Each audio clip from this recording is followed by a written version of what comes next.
everybody, my name is Renee and this is my cash stuffing journey. If you're new here, thank you so much for taking a chance and clicking on my video. I hope you decide to like, subscribe and stick around for a while, and if you are a returning subscriber, thank you so much for your ongoing support. So today is a video about what my 2025 budget and cash stuffing system is going to look like. I've kind of just made some small changes. I haven't really changed a lot, and there's actually a couple of questions I wanted to ask you guys because I don't know, and I don't know which way I'm going to go. So depending on the feedback in the comments, that will probably help my decision. So what I did is I went online and I printed off my budget and cash stuffing audit. Now it is a free pack. If you're interested, please let me know, and it's got a whole bunch of sheets in there that you can utilize to figure out what you want your budget to be for next year and your cash stuffing system. So the first sheet is financial goals and priorities. So like last year, our first financial goal is our home deposit, and we need $25,000 minimum for that. That is for just our deposit. We then need to save additional funds for any kind of settlement costs, which we're going to aim for like $5,000. Hopefully that's enough. And then I also want to save for a $5,000 emergency fund, so for when we buy the home. So we're aiming for $35,000. We're currently sitting at 10. So I really hope we can do it, because I want this year to be the last year that we rent. So I want to be homeowners in 2026. So I'm really going to be pushing this one. Emergency fund, we currently have $500 in that fund. I want to push that to $1,000, so save up another $500. Evelyn, I want to do the same. So she's got $500 in her account. I want to push that to $1,000. William, same again. He's currently got $500. I want to push that to $1,000. And then Christmas, I want to save $4,000. Now, before we get into the nitty-gritty of like the debts and everything, Christmas blindsided us, and I don't know why. So I think it's a mixture between starting the new job, being really busy, being sick, and being like all up in my head. So I just kept like, yeah, I've got plenty of time, and I started to kind of buy things at the beginning of the year, and then I stopped because of finances. And then it got to Christmas and I was like, oh my god, like it's Christmas and we have got nothing. What are we going to do? And of course that led to me utilizing Afterpay, utilizing the credit card and things like that, and we got into debt. And it's disappointing, but am I going to beat myself up about it? No, I'm not. It just means I wasn't prepared, and then that means it's given me a goal and something to work towards. Something you need to learn in this cash stuffing and budgeting journey is that you will make mistakes.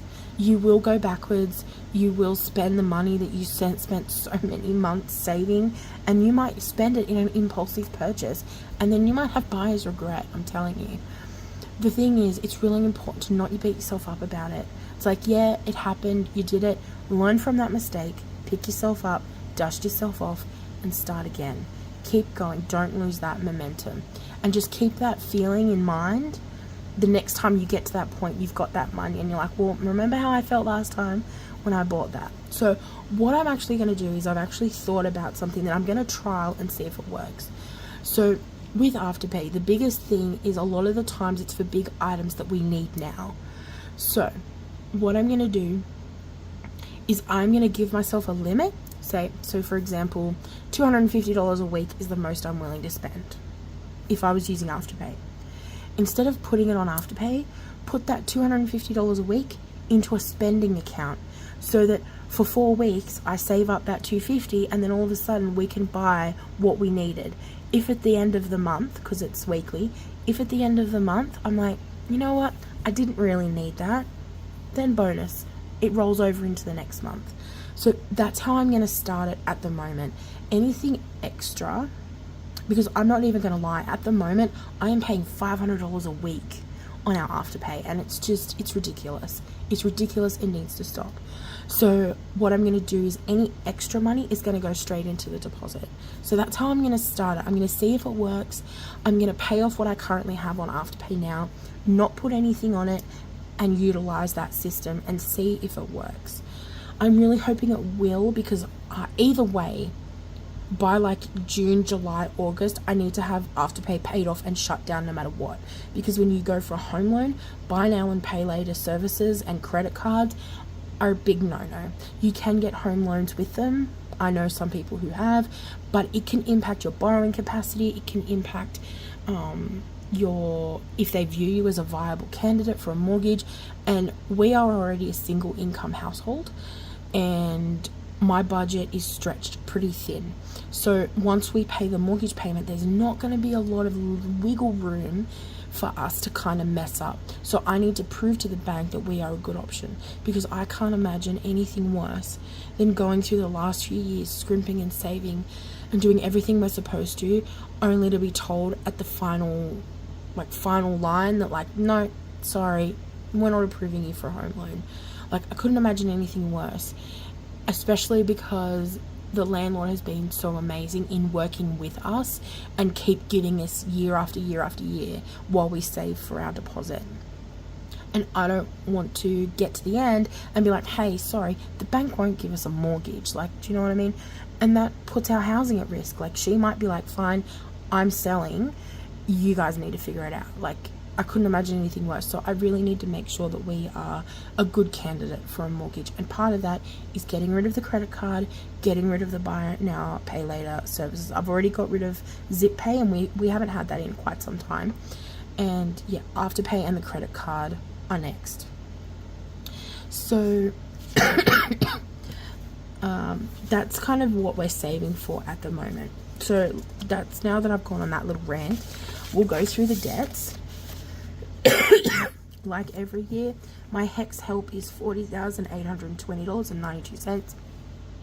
Now, there was a bit of a shake-up in the HEX help field, and as a result, the government like kind of reimbursed some of the money that we paid, because it, like, the indexation, I don't know a lot about it, but basically the indexation is like a percentage that they add on every financial year. The problem is they add the indexation on before they apply the payments you've made throughout the year. So they put the indexation on, it jumps up your HEX debt, and then they apply the payments. The problem is, a lot of the time, that indexation and the payments you've made are the same. So you either don't make any progress or it makes your situation worse. So there was a whole big debate about that happening, how it kept getting worse and worse and worse, and they kept taking more and more and more. So there was a whole big thing, and the government has decided to like cap the indexation, I think, and as a result they ended up reimbursing money. So my HEX debt was like 43,000 something. Now it's down to 40,820. I pay about $9,000 in HEX every year. So when I get paid this financial year, like in 2025, hopefully that will take a big chunk of that off. So I'm hoping that now that they've kind of changed it up a bit, it will pay off a lot quicker. My take on the whole thing is, when I was leaving school, our financial situation and prospects was so bad that I would have done anything to get out. And I have always said I am determined to get a good education, get a good job, and be financially stable. That was my goal from when I first started working at 14, 15, and I was financially supporting my family. I promised myself that I would not get in that situation. And unfortunately, over the years, it has happened on and off, but I can always fall back on my education. Because of the degree I have, there is always work in many different fields. Now, back then, would I have still signed on to HEX Help? Absolutely. Absolutely, I would have done it. However, back then, the degree I got was $20,000. $20,000, that was it.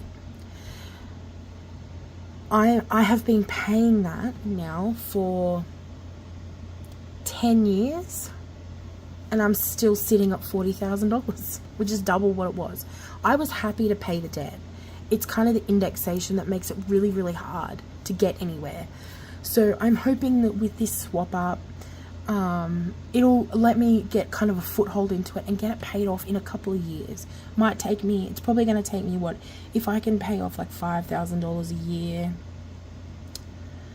that's like 5, 10, 15, 20, 25, 30, 35, 40. So even then, that's still 8 years. I'm still going to be paying this blasted debt off. But it's an end date. And who knows, maybe when we're in a better financial situation, we're settled in the house, I might be able to just pay it off, like put extra on it. I was originally paying extra on this, but then I spoke to a broker and he said, unless you can pay it off completely, you'd be better off putting that money into your deposit. So we did. Afterpay, we have $1,770 owing, which is ridiculous. I have a $3,000 limit on my Afterpay, so we're not quite at the limit, but it's closer than I would like. So I pay off money every week on that, and then once it's done, I'm going to start doing that savings option and see if that helps. And then the credit card, of course, it's back up. Not only is it back up to $3,000, it's $3,000.88. And that's because that money I had in there, we used it for Christmas. We used it for groceries, gifts, and things like that. So, am I happy about it? No. But like I said, am I going to beat myself up? No, because I've got a plan. I'm going to do that for the year and see where we end up. So, beating myself up about it it makes it really hard to keep budgeting because you're so hard on yourself that you don't want to do it again. Like, I don't know how many times I have had to start again, and if I beat myself up each and every time, I wouldn't have started again. I wouldn't have, because it's just too hard. And budgeting is hard, and you can get budget burnout, and it can be terrible. But it's really important to be consistent, because when you're consistent, that's when you see changes. I read somewhere once that it takes you at least 12 months of being consistent in something for it to be habit. So take with that what you will. Like, it's not just a one-stop shop. And you've got to make sure that you have a system that works for you. And every year I work on that system and I make changes and I make updates, and I'm like, oh, well, that didn't work, so let's try something different. You've really got to customize your system and your budget to what works for your situation. Okay, so what I've done is I then did the budget audit. So I went all through my binders, and I basically listed all of the envelopes. I crossed out ones I didn't want. I merged some that I was going to. I've changed up the binders. So what I did is I went through, and I'm going to have a high priority, a low priority, and I'm going to have a celebration. So instead of the family binder, it's changed over to celebrations.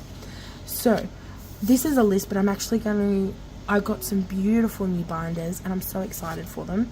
I'm thinking of selling them in my shop, but I'm not quite sure. So if you like them, let me know down in the comments, and I will see if I can stock them. So high priority. This is the new binder. It's this beautiful brown neutral color. It's got this gold magnetic clasp in the front, and it's all smooth, clean lines. I'm turning very minimalist as I get older with my binders. So this is going to be my high priority binder. Now I've got the same envelopes in there. I have got home deposit, I've got emergency, I've got Evelyn, William, can we, health, car maintenance, car registration and insurance, household, and vacation. So I've swapped out the weekend away, and now I've just got vacation. Now, my first question, should I clear out all of this except for the home deposit? Should I clear all the cash out and start from zero and just keep a note of what was in the envelopes, deposit everything into the bank, and just have it sitting all in one account? Or should I continue on from next year and just add money to each envelope? I do like seeing it start from zero like this year, so I could really see my progress. But I also don't really know if I should just keep going with the money I've got. Like, for example, I'd probably leave the Canwy money in there because we use that for doing like family activities. Like, I don't know what to do. So let me know, should I empty all of the envelopes out and start from scratch, which is what I'm leaning towards, and just keep a track on the back of the tracker of how much I'm saving each year and in my closeout, or should I just keep going?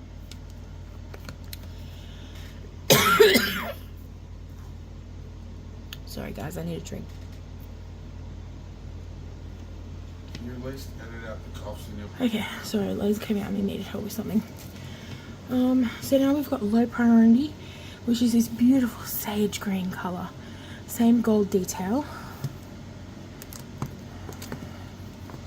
So in low priority we've got self-care, dance, preschool, school, tech, parents, pets, kids' future, and new car.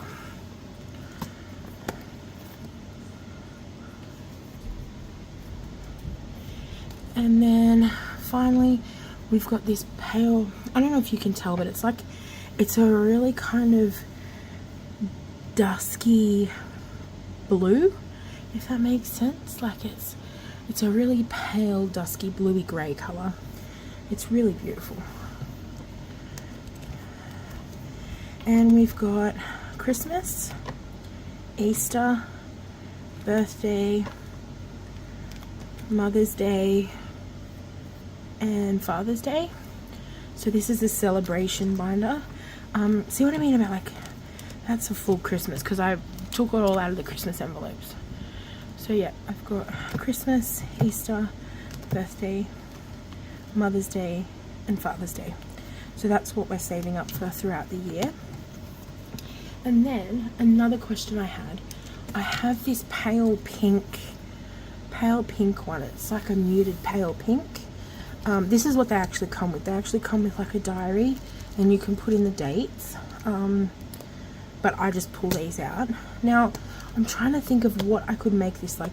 Should I make this the Christmas binder and have like my Christmas challenges in there, and then just stuff it into the categories? If you haven't seen my new launch video, go and watch that. I'm launching a Christmas binder, and I'm wondering if I should put mine in this so that I can cash stuff it, or should I make this the $5,000 savings challenge that I'm going to be using to pay off the credit card and save up for the emergency fund for the house?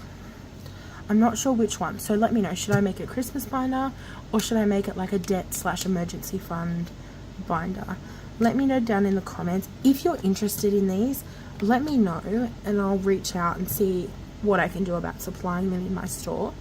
The only other thing I had is I have all of these like actual, like the diaries from the diary inserts. I have 3 of them, and then I also have my old binders. Like, they're perfectly fine, and I don't want to throw them out.